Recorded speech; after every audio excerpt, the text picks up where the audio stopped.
Je suis le produit d'une vision, ma carrière en tout cas. Ma carrière est le produit d'une vision que j'aurais du mal à vous décrire, mais j'ai les indices. Lorsqu'on a commencé à créer les nouvelles écoles après l'indépendance du Mali en 1960, nous sommes je ne dirais pas contingents, parce que contingent, ça fait un peu militaire. La première promotion de l'école de notre localité, je suis du pays Djonka, dans la région de Koutchala aujourd'hui, ancienne région de Sikasso, au bord du Banifi, entre Douala et Koutchala. Et c'est une zone qui fait frontière avec Koulikoro et avec Ségou, donc à la frontière de trois cercles, de trois régions. Nous sommes de culture bamana, même si quand on dit Malais dans la tête de beaucoup de Maliens, les gens pensent tout de suite qu'on est Minianka. C'est pas que je refuse d'être Minianka, mais je ne suis pas Minianka. Alors, j'aimerais bien, mais je ne suis pas né Minianka. Alors, donc je suis de cette localité de culture bamana. Et quand je parle de vision, disant que ma carrière est le fruit d'une vision, mon père, qui s'appelle Dodougou, ça veut dire village de quelqu'un. Parce que mon grand-père, donc son père, a été victime du pouvoir central du royaume de Ségou dans les années 1865, 65-70. Et donc, quand mon grand-père a été victime du pouvoir de Ségou, et il n'était pas encore né. Et le pouvoir central de Ségou l'a amené donc la mère donc de mon père, ma grand-mère paternelle. Et c'est son père du Djedougou, donc du pays de Beleko, qui était donc un chef, qui est allé récupérer sa fille à Ségou. Ce qui fait que mon père est né dans un autre village que son village. Et c'est un prénom circonstanciel, ce qu'on appelle ce type de prénom, un prénom circonstanciel. Et né dans ces conditions, donc son grand-père l'a nommé Dokadougou, c'est-à-dire le village de quelqu'un. Donc il a porté ce nom-là, pendant toute sa carrière, pendant toute sa vie, jusqu'à 2 ans avant sa mort. C'est en ce moment que l'islam a commencé à s'installer chez nous. Et on lui a donné donc un second prénom, Zoumana. Alors, donc l'école s'installant chez nous dans les années 61-62, quand nous partions à l'école, l'administration coloniale, malienne à partir de 60, a envoyé les noms des enfants de la famille. C'était une famille de près d'une 60aine de personnes. Et le nom des enfants qui devaient aller à l'école. Mon nom ne figurait pas sur cette liste. Et il y avait 2 enfants de la famille, de la même promotion que moi, mais il y a un qui était plus âgé que moi, l'autre moins âgé. Et mon père a décidé que j'allais aller avec les 2 autres, les 2 dont les noms étaient venus de l'administration. Alors, avec l'adage ou l'argument que Sonzande mbema yinfra kelengro, Sonzanta dembella mouafra kelengro. Ça veut dire tout simplement que le lièvre ne garde pas tous ses petits sous le même fourré, dans la même forêt. Et puisque lui, ses premiers enfants, moi je suis le dernier, sur 9 ou 10, je suis le dernier.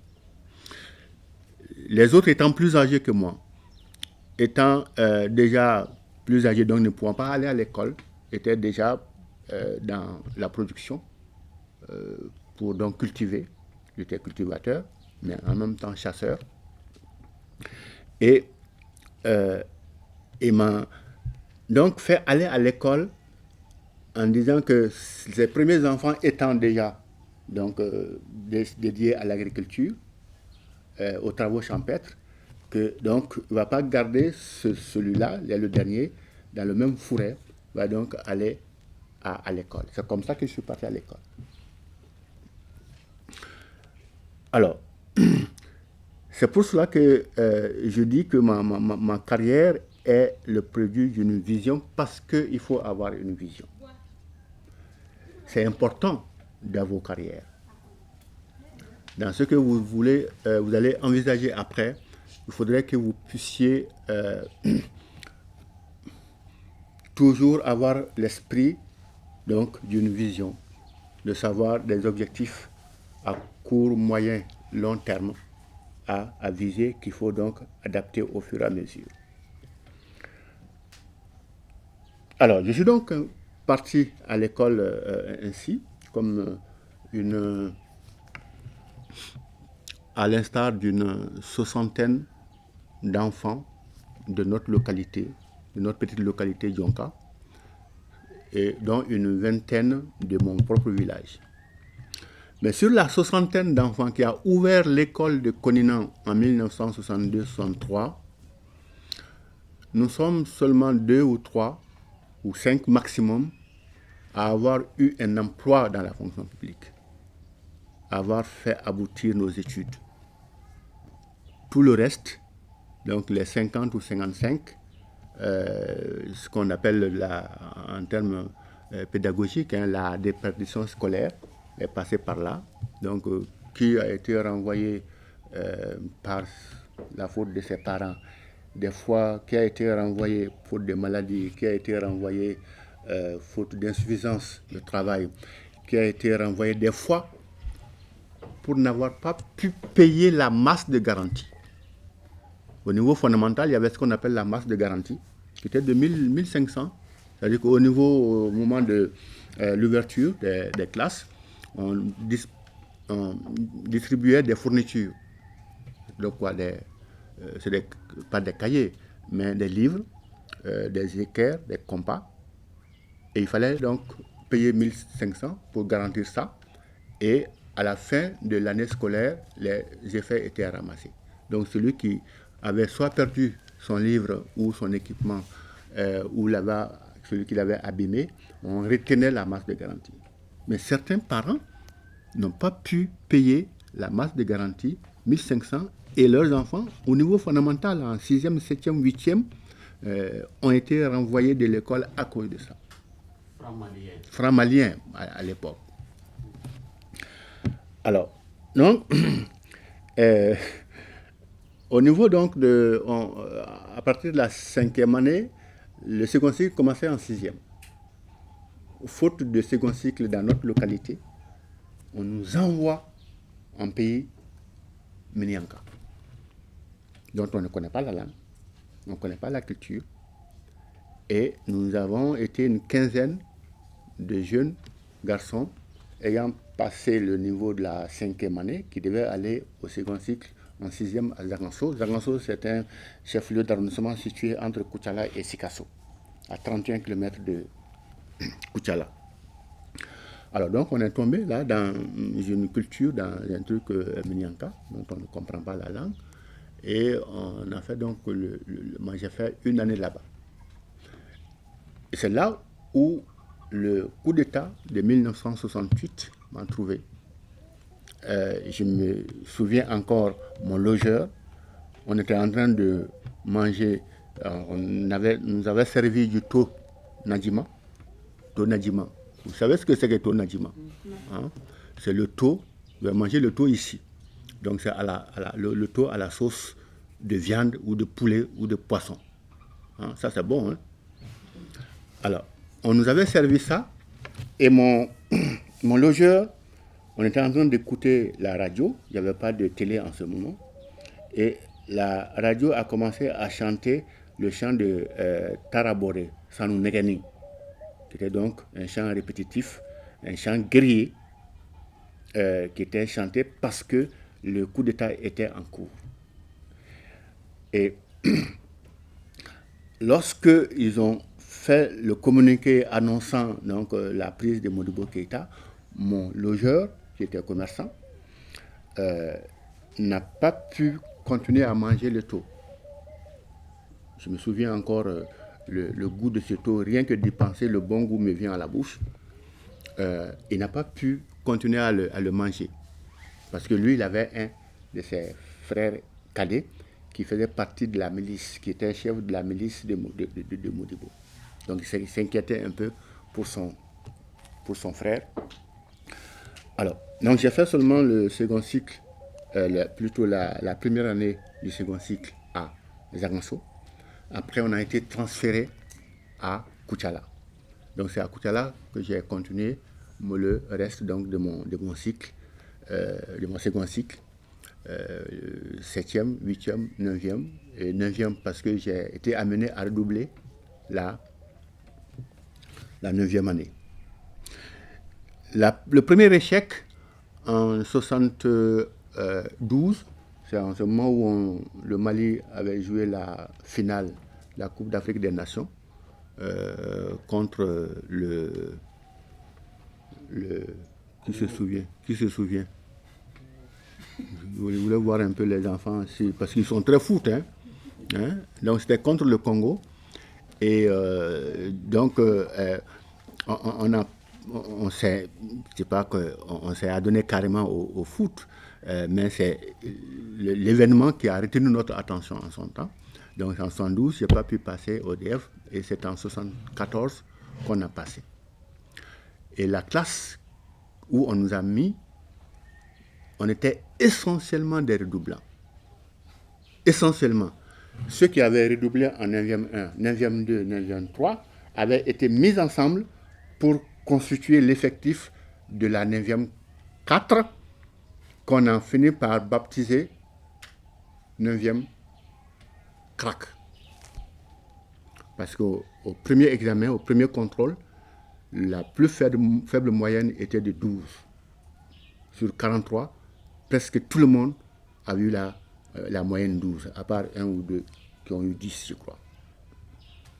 Alors, donc, on est passé, après avant le DF, je me souviens du cours donné par le directeur de l'école, son cours d'éducation civique, qui était le texte de Rudyard Kipling. Tu seras un homme, mon fils. Cherchez à lire ce texte-là. On le trouve sur Internet. Moi, je l'ai téléchargé il y a 2 ou 3 ans. Donc, c'est Rudyard Kipling, tu seras un homme, mon fils. Alors, lorsqu'il nous a servi ce texte, au sortir du cours, parce que c'était le dernier cours avant les examens, avant plutôt les révisions, il nous a dit ceci. Chers enfants, vous êtes aujourd'hui 43 dans cette classe. Au sortir d'ici, à l'instant T, vous ne vous retrouverez plus jamais au même lieu et au même nombre au monde. Effectivement, lorsque nous sommes sortis de ce cours, on est allé faire nos révisions, chacun allait donc dans son logement, on a commencé à préparer le DF, et puis les épreuves se sont passées. Déjà dans les épreuves, on ne faisait pas les mêmes classes. On a été donc dispatchés entre les salles selon les numéros, selon etc., etc. Après le passage, les résultats ont été proclamés. On a été orienté qui au lycée, qui dans une école professionnelle, qui n'a pas pu passer et retourner chez soi. Alors, on ne s'est plus jamais rencontrés. Et j'ai retenu ça. Il y a des circonstances uniques dans la vie qui offrent des opportunités qu'il ne faut pas rater. Donc, la question des opportunités est importante. Alors, je suis orienté parce que je dessinais bien. mon cahier d'histoire et géographie était montré comme exemple de tenue aux autres élèves. Et on était 3 ou 4 à très bien dessiner, ce qui explique mon orientation à l'Institut national des arts, où j'ai été orienté et j'ai fait donc section art plastique. Mais c'était pas évident de gagner la section art plastique parce qu'il y a d'autres sections à l'INA. À l'Institut national des arts, quand vous y allez, il y a la section art plastique, il y a la section musique, la section animation socioculturelle, la section théâtre. Alors, envoyé comme ça, on vous fait passer des épreuves pour vous répartir entre les sections. Moi qui pensais que d'emblée j'allais aller en dessin ou en art plastique, on me soumet à des épreuves. Je me souviens à l'épreuve de théâtre. Professeur Gossou Diawara, paix à son âme, nous a été donc celui qui devait nous examiner. Et il m'a demandé d'imaginer au fond d'un trou, d'un puits, il y a un poids très lourd que je suis donc amené à sortir. Le geste que je devais faire. Alors, n'oublions pas que je ne vais pas aller en section théâtre. Alors, je me suis mis comme ça et comme ça. Et puis, il a imaginé que j'avais une corde. Il m'a dit d'imaginer que j'ai une corde en main. Alors, donc, moi, j'ai fait défiler la corde comme ça. Il me dit, mais c'est comme ça que vous allez sortir le poids du puits. C'était une façon pour moi de ne pas aller en théâtre. Alors, puisque je dessinais bien, on a fait donc les épreuves de dessin. J'ai été admis pour le dessin. Mais après, ceux-là qui avaient passé au DF en 72, qui étaient donc mes collègues, venus donc à Bamako, j'ai su qu'eux, ils étaient au lycée Badala. Alors, je suis allé les voir un jour, leur rendre visite, et on leur a servi des plats de Tikadegay. C'était donc la cuisine commune. Et moi, je ne bénéficiais pas de ça parce que je n'étais pas à l'internat, ils étaient à l'internat. Et je viens à l'école le lendemain et je demande au proviseur, si vous allez voir le proviseur, je dis, ben, moi, je voudrais aller au lycée.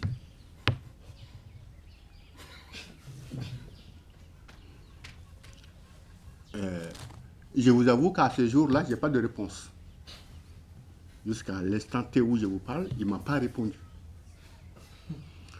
Alors, donc, j'ai été amené à faire mon cycle de l'INA à contre-cœur parce que j'avais commencé par envier mes collègues qui étaient au lycée. Alors, et quand je finissais l'Institut national des arts en 1977, j'ai fini 3e. À l'examen de passage 3e année, 4e année, j'ai été premier, mais à l'examen de sortie, j'ai été 3e. Tout de suite, on nous a versé dans la fonction publique. Tous les diplômés étaient dans la fonction publique. J'ai failli aller à la Comatex à Ségou, mais je vous passe un peu cet épisode-là. Et donc, au niveau de l'engagement, on a tous été donc pris dans la fonction publique malienne. L'autre clou de ma carrière, ça a été évidemment que mon orientation au musée national. Alors, quand je finissais, un de nos aînés, Ablaye Konaté, grand peintre aujourd'hui, une des références de la peinture, de l'art plastique contemporaine en Afrique de l'Ouest et même au monde, ils étaient nos aînés. Donc c'est lui qui a pris contact avec moi pour savoir nous dire que 3 jeunes sortants de l'Institut national des arts sont demandés à aller au musée si ça m'intéressait. Donc c'est comme ça que je suis allé au musée, que j'ai commencé à travailler. Et mon frère, est né au village. Lorsque je lui ai dit que j'ai fini de faire mes études, il me dit quel type d'études tu as faites. Alors, comment lui expliquer le dessin en Bamanankan?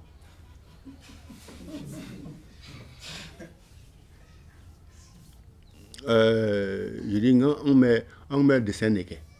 Mais quoi dessin mouillé?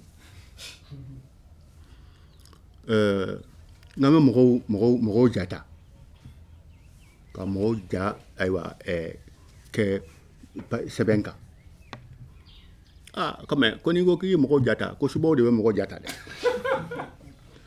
Donc si tu dis ben tu prends le gars, le double des gens, lui ben, que c'est les sorciers qui font ça. C'est pas à ce que je sache, t'es pas sorcier.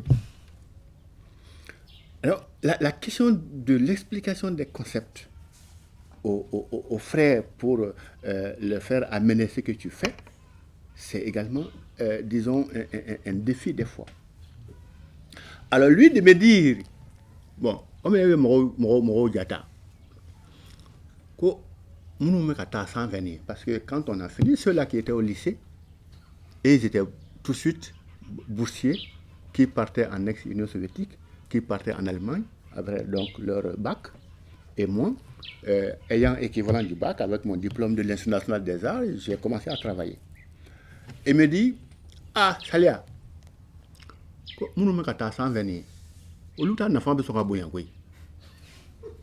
ceux-là qui sont en train d'aller à l'extérieur, là, et ils vont avoir, disons, un gros avantage. Hein? Alors, ne sachant pas que moi, j'avais déjà demandé à quitter l'INA pour aller au lycée et que je n'avais pas eu de réponse, la seule réponse que j'ai pu lui donner, c'est que j'ai utilisé un adage, donc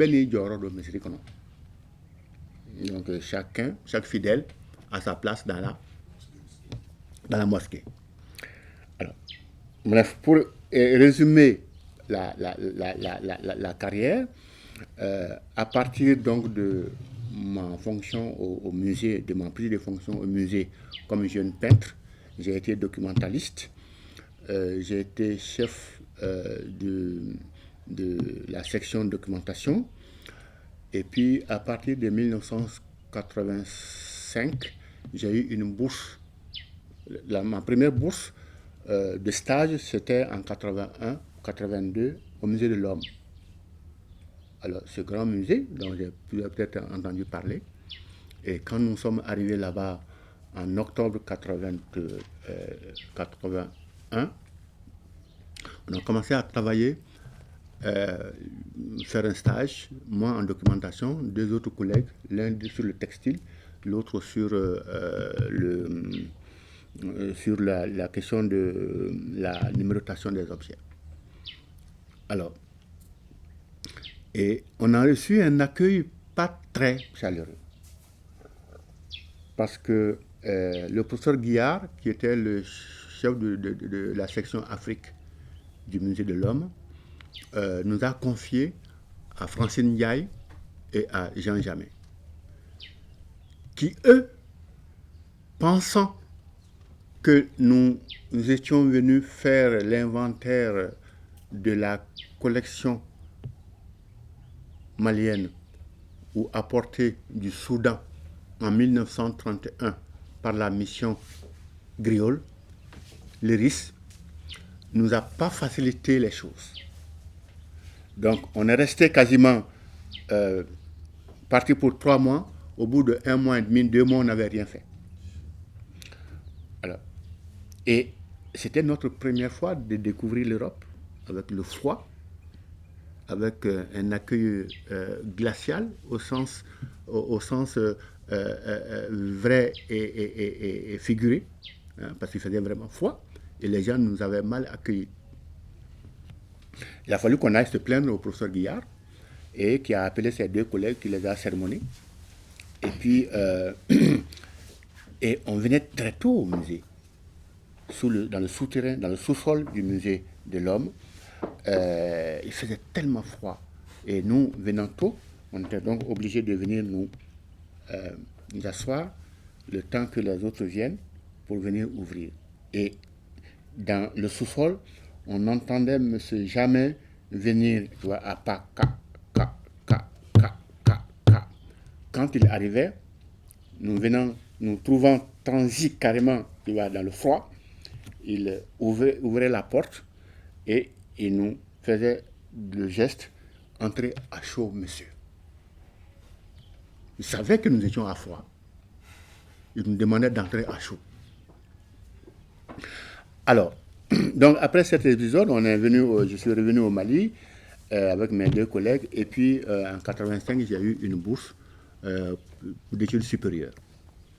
Et c'est donc ce qui m'a permis de faire des études d'ethnologie générale, d'anthropologie, que j'ai fait aboutir en 95 par donc un doctorat sur le culte Dio en pays Baninko, objets et rites initiatiques. Alors, mais tout ça, ma carrière donc d'universitaire, s'est effectuée quand j'étais déjà fonctionnaire au Musée national. Alors, dans ma carrière, j'ai beaucoup sillonné le pays. Je pense qu'ici, il y a vraiment quelqu'un, à part ceux qui font, je crois, les relevés géographiques, les gens du ministère de l'administration territoriale, j'ai beaucoup sillonné le pays au cours de mes recherches. Des fois, ça a été difficile. J'ai compris dans la première proposition de M. Koné qu'il s'agit de parler également des initiations. J'ai fait beaucoup de recherches sur le patrimoine matériel. D'abord, en 1981, il y a eu ce qu'on a appelé l'étude, la mission d'inventaire expérimental des biens culturels, qui nous a amenés dans le Barounou, vers Nara. Et ensuite, j'ai fait partie de l'équipe qui a travaillé sur le textile dans le Gimbala, dans la zone inondée entre Tombouctou et Mopti. On a beaucoup travaillé sur le tissage. Des zones comme Dialoubé, Aka, Guidjo, Ambiri, Nyafunke, Tonka, Gundam, Diré. On a traversé le fleuve et le Baraïssa vers Koumaïra. Koumaïra, c'est cette zone où, paix à son âme, notre collègue Smaïla Sissé a été capturé par les terroristes.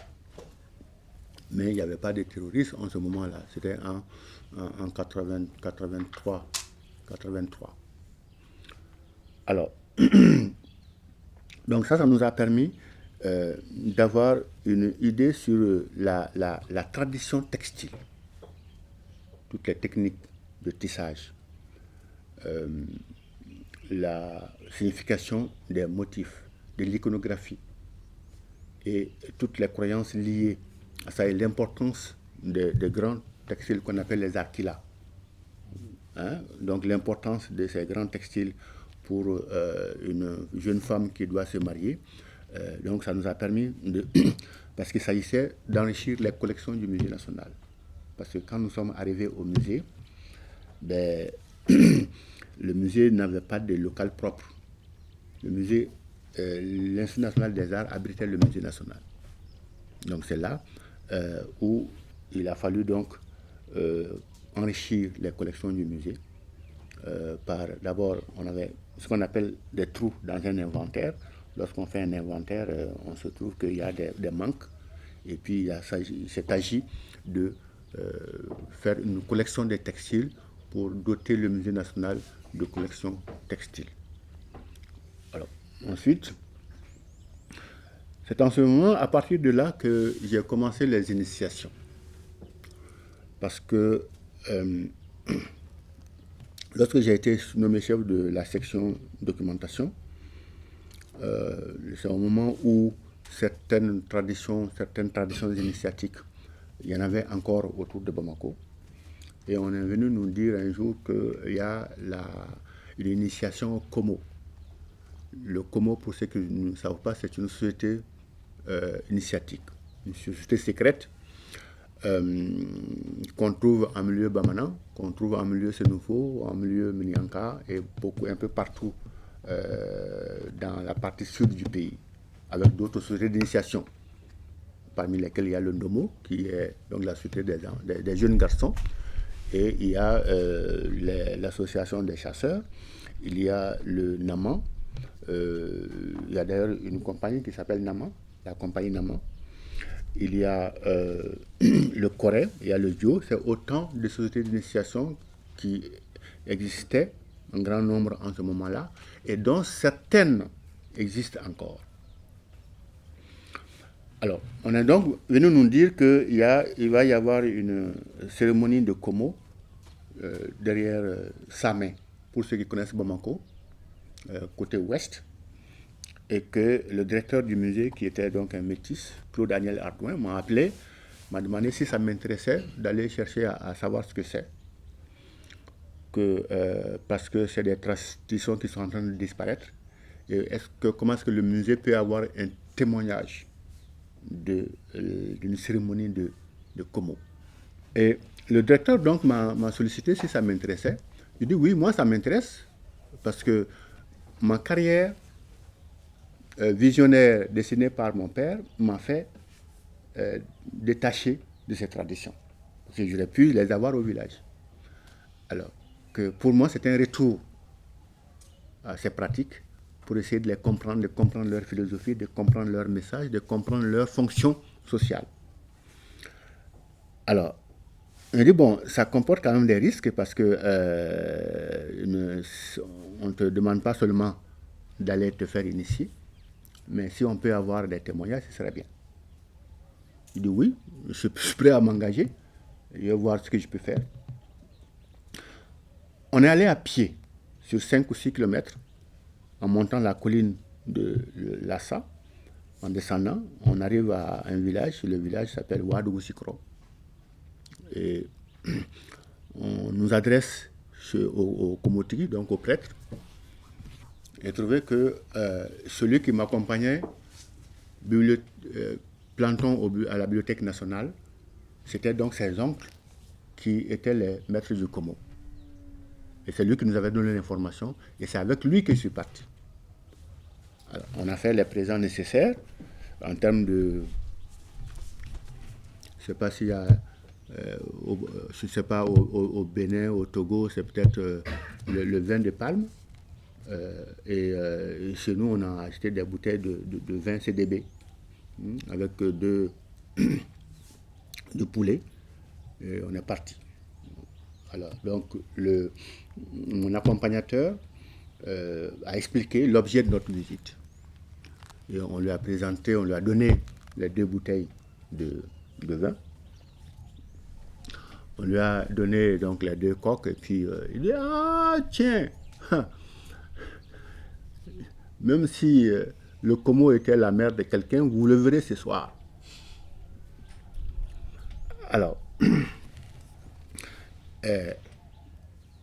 on nous a donné l'accord de principe pour donc m'initier au Como parce que mon collègue, mon accompagnateur était déjà initié.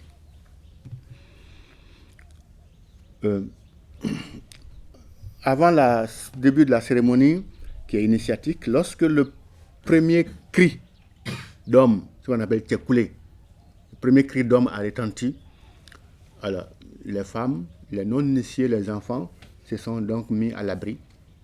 Et donc c'est les hommes qui sont sortis pour aller au lieu de cérémonie. Nous, on est restés dans la cour, on a causé le temps qu'on vienne nous chercher. Alors, on a commencé à causer des grands Como, ceux dont le pouvoir mystique, qui avaient brillé par leur pouvoir mystique, par leur connaissance des choses, par leur savoir de deviner l'avenir pour les gens. Donc, notre causerie, avant qu'on vienne nous chercher, a tourné autour de ces questions-là. On a parlé du Dibi de Ouagadougou, d'autres grands Komo de la zone connus, de Figuera Komo, quelque chose comme ça. Et puis à un moment donné, ils ont dit bon, on peut partir. On sort donc de la cour. Les gens sont stationnés ou plutôt regroupés à près de 100 mètres. Et c'était au moment où on commençait les récoltes. Et moi, j'avais un magnétophone dans ma poche, avec un grand boubou, et donc un sous-vêtement dans la poche duquel j'avais mis mon magnétophone, et j'avais déjà enregistré toute la causerie que nous étions en train de faire. On nous a confié à un logeur. Donc mon accompagnateur qui travaillait à la Bibliothèque nationale savait que j'enregistrais, mais l'autre ne le savait pas, parce qu'il est du village. Alors, lorsque l'on nous a demandé de partir, j'avais donc mon magnétophone, je continuais d'enregistrer parce que c'était sur le bouton power, non, ou on, qui enregistre. Et à un moment donné, on nous a dit, bon, il faut couvrir ses yeux. Donc, avec mon grand boubou, ils m'ont couvert mes yeux. Et à présent, je ne désespérais pas, parce que, bon, mon magnétophone apparemment continuait de marcher. Et maintenant, à 20 ou 30 mètres, ils ont dit stop. On s'est arrêté. Ils ont demandé déshabiller-le. M'attendant à tout sauf être déshabillé, on a enlevé mon grand boubou, mon sous-vêtement. J'avais un tricot comme ça qu'on n'a pas enlevé. Mais puisque j'avais les yeux fermés sous mon boubou, j'ai appelé l'autre là, il s'appelait Maléfa. Je l'ai appelé, l'autre sachant pas que j'enregistre, et j'ai pris sa main et je l'ai mis sur le magnétophone et j'ai enroulé le magnétophone dans mon boubou et je lui ai donné. Donc j'avais donc un tricot comme ça avec mon pantalon et ils nous ont demandé donc de nous approcher. Nous ont amené 10 minutes d'attente, 15 minutes, et le chef du Komo demandant mais où sont les autres? Ceux-là qui doivent être initiés en même temps que moi. Parce que dans la tradition, lorsqu'on sort de la circoncision à l'âge de 12, 13, jusqu'à des fois 15 ans, une fois circoncis, sorti de la maison de réclusion, vous êtes initié au Komo. Et donc il y avait des jeunes qui avaient été circoncis, qui étaient guéris et qui devaient être initiés en même temps que moi. Ou du moins je devais être initié en même temps qu'eux. Alors, on dit, ben, ils ne sont pas encore arrivés. Ben, le chef dit, si vous ne les cherchez pas, on ne fait pas 2 initiations ce soir. Donc vous avez intérêt à amener vos enfants pour qu'on leur ouvre les yeux. Les gens ont couru, hein, les vieux, des chefs de famille, ils sont allés chercher leurs enfants qui devaient être initiés. Alors, donc lorsque tout le monde est arrivé, on était peut-être 5 ou 6, nous étions tous courbés, les yeux fermés, sous nos boubous, et le Komo, la manifestation, les cris, les chants, le tambour, tout résonnait. Et ensuite, ils ont dit, bon, ouvrez les yeux.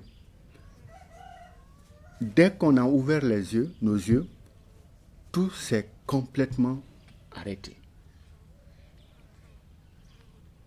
À peine si on entendait les mouches voler. Pas un seul bruit. Alors là, pas un seul bruit. Il y avait un feu au centre, les vieux assis autour, les gens assis un peu partout, autour du feu ou en petits groupes. Personne ne bronchait. Ben, allez-y le chercher, nous ont-ils dit. Mais chercher quoi? Ben, vous avez entendu, hein? vous n'êtes pas sourd. Avant qu'on ouvre vos yeux, ben, le Como était là. Vous l'avez entendu, vous avez entendu les chants, les cris, les bruits, la musique, tout était là. Maintenant qu'on vous a ouvert les yeux, nous on ne sait pas où il est passé. Allez-y le chercher. Comme si vous étiez des porte-malheurs, nous on ne sait pas où il est parti. Mais ils nous ont chassés. Entrez en brousse, en pleine nuit. C'est-à-dire que vous tournez, vous faites le point comme ça, à peine si vous voyez votre main à cause de l'obscurité. Ils nous ont chassés.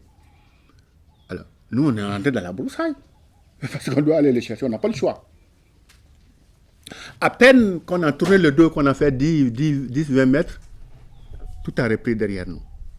Chant, musique, danse, feu attisé, tout. On nous a laissés dans la brousse là-bas. Ça a duré, 10, 20, 30 minutes. Vous imaginez qu'on vous demande de chercher quelque chose que vous ne savez pas, que vous n'avez jamais vu, et dont on vous a dit qu'il tue.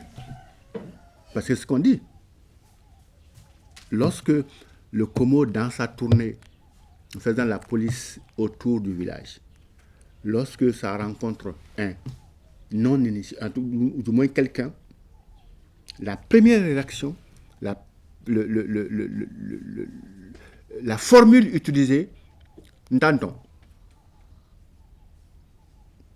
C'est-à-dire que, comme on dit en bon moment, en traduction, voilà que j'ai trouvé un criquet. Et l'accompagnateur, ce qu'on appelle le Komodjelima, sa première réaction, c'est de dire Kana Golikari. Ne lui casse pas les pattes, parce que c'est ces pattes qui servent au sauterio, donc au sauterelle, donc de sauter.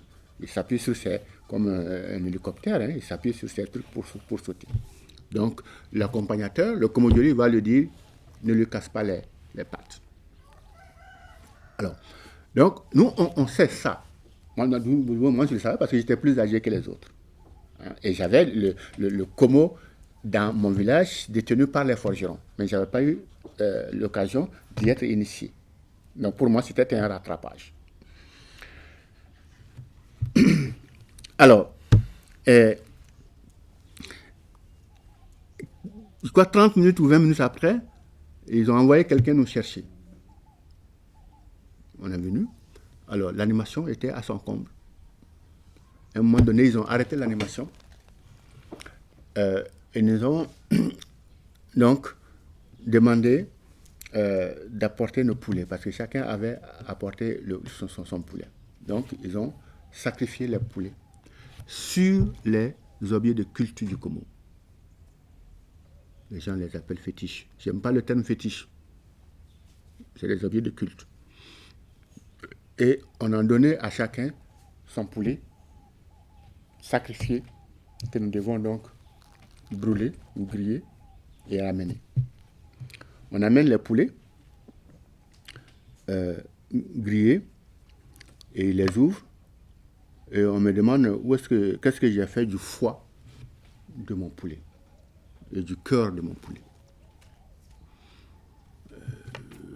Je dis j'ai pas vu j'ai pas mangé rien dans le vieux au poulet. Mais est-ce que vous avez jamais vu un poulet sans cœur, sans foie? Comment est-ce qu'il vivrait? J'ai dit, mais qu'est-ce que je peux faire? Je vais faire du foie cru ou du cœur cru d'un poulet.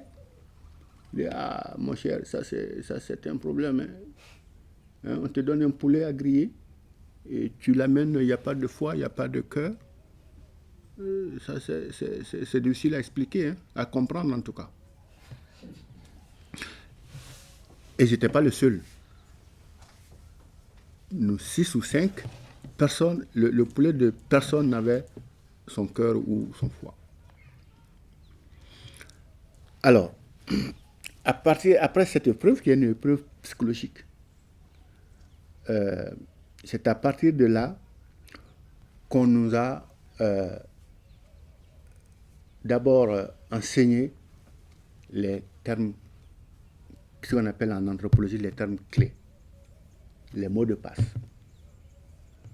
et les gestes à faire lorsque vous allez dans une cérémonie de Komo pour montrer aux acteurs que vous êtes du groupe, même groupe, que vous êtes initié, le geste à faire et la formule de salutation à leur adresser. Mais on ne vous laisse pas après, comme ça, parce qu'il y a après ce qu'on appelle le serment initiatique.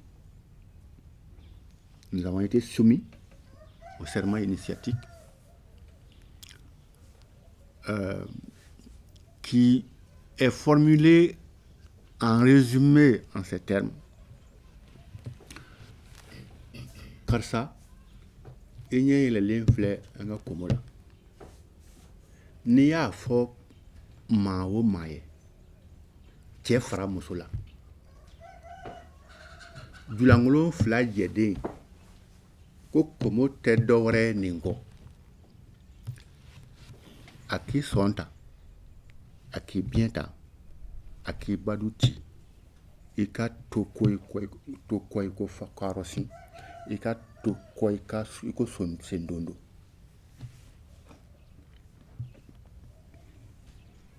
Je parie que tout le monde a compris. Parce que je ne sais pas comment vous le traduire. Alors, mais puisqu'il faut bien que vous ayez ça, ça dit à peu près ceci. Un tel, et on vous prend par le prénom. Te voilà, les yeux ouverts à notre Komo, ou au Komo. Si vous le dites à quiconque, homme aussi bien que femme, issu de l'union de deux personnes à poil, que le Komo n'est que ceci, qui vous prennent le foie, qui vous prennent le cœur, qu'ils anéantissent votre famille, qu'ils détruisent votre lignée, que vous soyez dernier en toutes choses, comme une épave sociale, que vous soyez comme des fesses qui sont toujours derrière la personne, que vous soyez comme des talons qui sont derrière. Alors, les Béninois, je ne vais pas parler de talons, hein. On est d'accord. Je ne veux pas dire que les talons. Donc, ça, c'est le serment initiatique auquel on soumet tous les initiés pour garder le secret. Mais, vous allez fonder des entreprises. Au sortir de là, vous allez devoir fonder peut-être votre compagnie ou avoir des gens à gérer. Il faut qu'il y ait un minimum d'organisation et de secret. En tout cas, parce que le talent, c'est aussi un secret. Que vous soyez à même de tenir des gens, en tout cas par la parole. Parce que la dimension de la parole, la vertu la vertu de la parole, c'est en cela que l'on sait en milieu bamana qui a pris, j'allais dire, qui a bien subi et pris la question de l'éducation. Parce que aux enfants, ça ne veut pas dire que l'éducation initiatique se substitue à l'éducation familiale, mais les deux se complètent. La question de pouvoir tenir sa bouche en conseil de famille ou dans la vie tout court est assez importante. Il y a des secteurs de la communication aujourd'hui, il y a des gens qui sont formés en communication, mais en communication, on sait quand, où et quoi dire en telle circonstance. Donc les choses ne sont pas séparées. En tout cas, c'est comme ça que l'on essaie donc de tenir les gens. Et toutes les initiations, d'une façon générale, sont basées sur ça. Maintenant, pour reprendre le cours de cette initiation, c'est après qu'on nous a libérés. On dit, bon, à partir de là, de maintenant, vous êtes, considérez-vous comme initié, considérez-vous comme adepte du Komo. Faites comme les autres. Alors lorsqu'ils ont repris, après, ben nous on s'est mis à la danse, à chanter les chants qu'on ne savait pas, mais qu'on imitait avec les autres, à faire le tour du feu, à danser, à chanter, à les imiter. Alors, maintenant, ce qui ronge vos esprits, c'est la question de mon enregistrement. Qu'est-ce qu'il en a été fait? Mon accompagnateur, entre-temps, était allé s'asseoir sur donc, un banc avec mon boubou, avec le magnétophone enveloppé. Alors, donc après un tour de danse, j'allais le rejoindre. Et puis, j'ai repris ma couleur locale, j'ai enfilé mon boubou et mon magnétophone dans la poche. Et vous savez ce qui s'était passé entre-temps? Je me suis rendu compte que le bouton d'enregistrement de mon magnétophone avait sauté. Donc toute la scène initiatique, puisque mon accompagnateur était loin de moi avec mon appareil, et toute la scène initiatique n'a pas été enregistrée. Donc lorsque je suis allé me rasseoir, j'ai donc porté mon grand boubou avec le sous-vêtement et j'ai encore appuyé le power.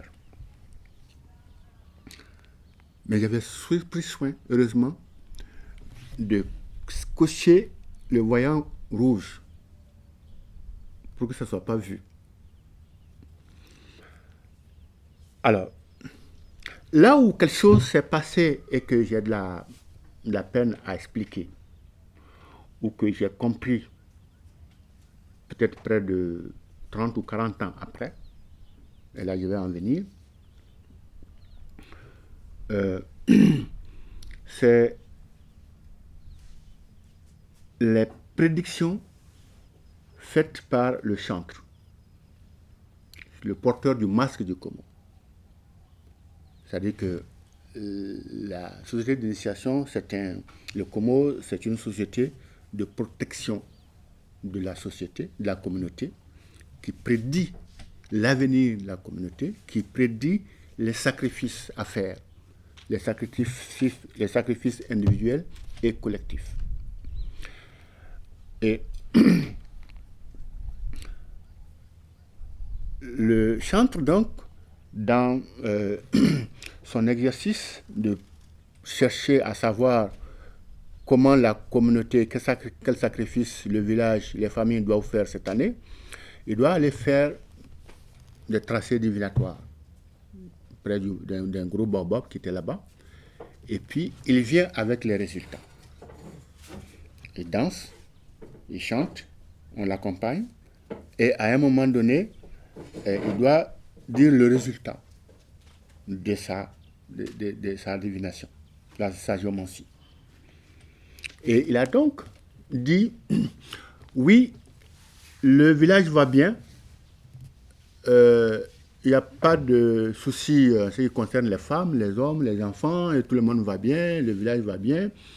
Mais il y a quelque chose que je ne comprends pas. C'est-à-dire en langage de Komo, parce qu'ils ont ce qu'on appelle un mirliton. Vous savez ce que connaissez le mirliton? C'est un objet, genre instrument de musique, qui est donc une sorte d'entre-nœud de tige de mil, dont on a enlevé la pulpe, et puis on fait du bruit, de la musique avec ça. Donc c'était un peu dit à travers ça, et moi je ne comprenais pas très bien le langage, parce que c'était un langage initiatique. Et puis, il s'est arrêté là, et puis on a commencé encore à danser. Et dans un second temps, il est allé derrière le baobab, il est allé faire la divination.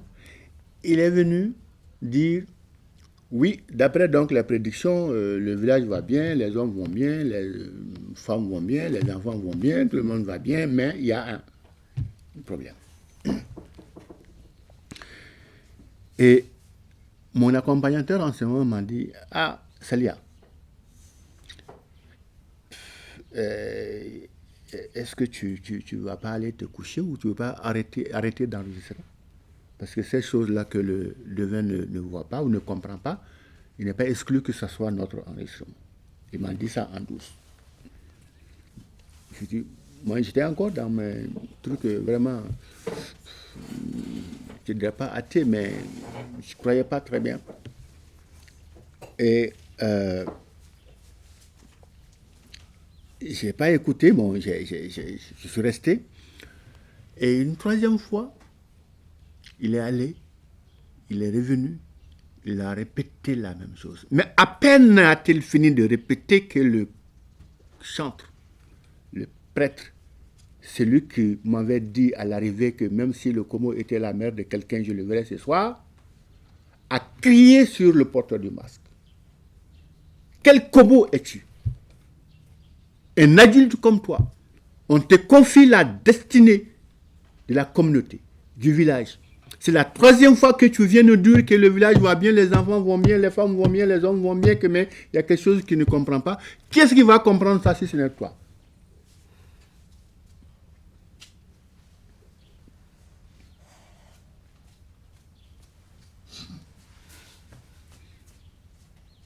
C'est elle qui va comprendre ça.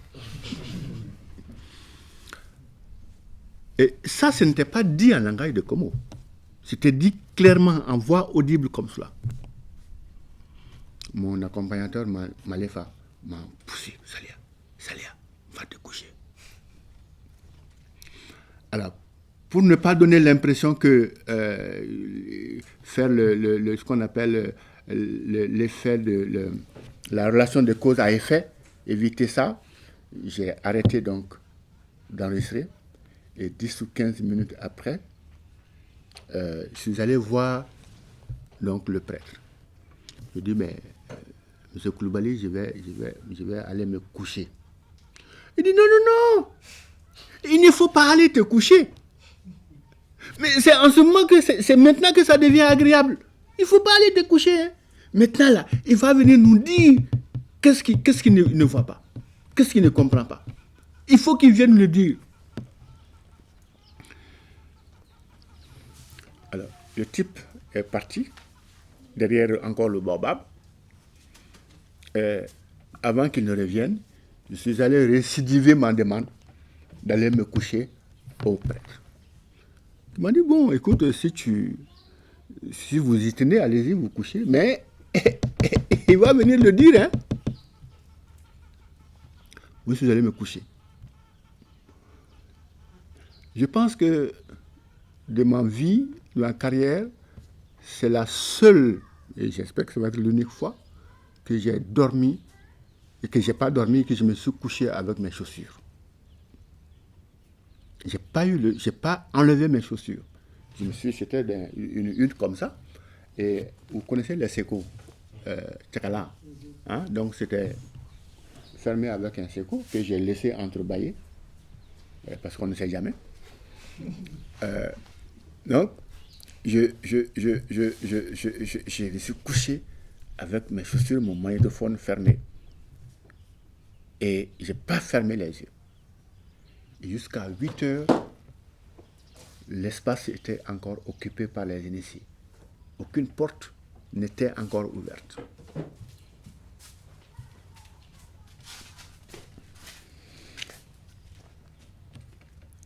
Vers 8h, 8h30, ils ont fait ce qu'on appelle le farfari blanc. Donc c'est un petit rituel où consiste à danser, à courir pour entrer dans les maisons. Et c'est à partir de ce moment que les gens ouvrent les portes, les femmes, les enfants et tous ceux qui ne sont pas initiés sortent à partir de là. Bon, donc mon accompagnateur et d'autres, ils sont venus. Et puis, vers 9h, nous, on a demandé la route. J'avais sacrifié un bœuf, donc on nous a donné une grosse part de viande, mon accompagnateur et moi. Et puis, on a monté la colline à pied. C'est là où je me suis rendu compte un peu du risque que j'avais pris. Parce que lorsqu'on a monté la colline, pour faire un essai, j'ai appuyé sur le bouton pour écouter l'enregistrement. Quand j'ai écouté le son, le vrombissement des objets initiatiques, des instruments de musique, et la voix presque nasillarde, mais très puissante du chantre, ça m'a donné des frissons.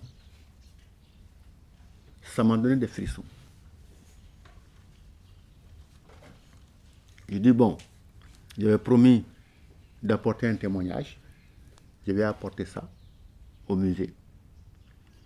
Mais on va rester dans notre logique de conservation du patrimoine immatériel. Ça ne sort pas. Donc, quand vous allez au musée, tous les instruments, les magnétophones ou les cassettes qui sont là-bas, qui sont pastillés rouges, c'est généralement des instruments interdits à l'audition. Parce que c'est des instruments initiatiques. Je ne sais pas s'il y en a encore, mais celui-là, qui date donc de 83, 84, fait partie de ça. Alors, ça c'est un exemple d'initiation qui comporte beaucoup d'enseignements. La formation psychologique de l'être, de l'individu. Parce que n'oubliez pas que tous les hommes la communauté passe par ce moule, parce qu'il s'agit ici d'un vrai moule éducatif. Donc tous les enfants, les hommes passent par ça. Ceux-là qu'on appelle les initiés, ils sont donc les hommes adultes, ceux-là qu'on appelle les non-initiés, que sont les enfants, les femmes et ce qu'on appelle les griots ou les peuls dans certaines localités. Il y a également des catégories là. Parce que les enfants, garçons, eux, ils sont plutôt appelés les non encore initiés parce qu'ils sont amenés à prendre le chemin de l'initiation. Les femmes ne voient pas l'objet initiatique, mais ça ne veut pas dire qu'elles ne savent pas ce que c'est. Oui. Moso nyema ile komola moso ma komo ye korote ko moso tado komo emi. C'est pas parce que la femme n'a pas été initiée au komo, que ses yeux n'ont pas été ouverts au masque, qu'elle ne sait pas ce que c'est que le komo. Parce que le prêtre lui-même, il a forcément une femme. D'accord. Ceux-là qu'on peut appeler les exclus de l'initiation, ça peut être des peuls itinérants qui sont de passage et des fois des griots. Pourquoi? Le griot, bon, il ne faut pas se fier, il a, comme on dit, il a la bouche légère, quoi, hein, à Dakafien. Hein, il n'est pas capable de garder le secret, un Dakafien. Et le peul, lui, il est itinérant. Si vous initiez à votre Komo ici, demain il vous quitte, il connaît déjà votre secret. Bon. Il y a d'ailleurs une anecdote sur ce qu'on appelle une initiation d'un peul qui a demandé qu'il soit initié au Como. Alors, il dit, oui, viens, on va t'initier au Como. Il vient. Et l'initiateur, sachant que les Como, les Peuls, ou certains Peuls en tout cas, sont exclus de l'initiation, parce que dans certaines localités, les Peuls sont propriétaires de Como. On trouve ça dans le Wassoulou. Donc, quand le Peul lui-même est propriétaire, vous ne pouvez pas l'exclure d'eux. Alors, dans les localités Bamana, où on doute de la sincérité du Peul ou de la franchise du Peul, donc, ils ont fait donc cet exercice. Et pour initier donc le Peul au Como, on lui a attaché une ficelle au sexe. Et donc, l'initiation a consisté à tirer sur la ficelle. Évidemment, quand tu tires sur la ficelle, ben, il avance, hein, parce qu'il n'a pas le choix. Alors, et il a dit, bon, tu vois là, initié au Como, c'est comme ça qu'on fait. Tu es initié au Como là. Hein? Alors, on libère le Peul. Un jour, 2 jours, 2 mois, 3 mois après. Alors, puisqu'à chaque cérémonie de Como, les initiés sont amenés à partir, le Peul a dit, ben, vraiment, aujourd'hui, moi, je suis fatigué. Je ne vais pas aller à la cérémonie de Como. Alors, couché à côté de sa femme, ils ont commencé à crier. Parce que quand on lui a tiré sur son sexe, il a crié. Alors, et quand on initie au Como, les initiés, ils crient, hein, ils dansent, Alors, quand il a entendu les cris, couché donc près de sa femme, il a dit à sa femme, ouais, tu vois, quand tu vas là-bas maintenant, tu vas trouver que tous ont des ficelles attachées à leur sexe.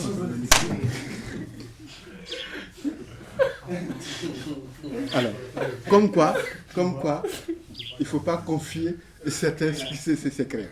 La question de la gestion du secret et de la cohésion du groupe, la cohésion de la communauté dépend en grande partie de ça. C'est vrai que c'était des sociétés de petites communautés où les communautés étaient peut-être moins ouvertes les unes sur les autres.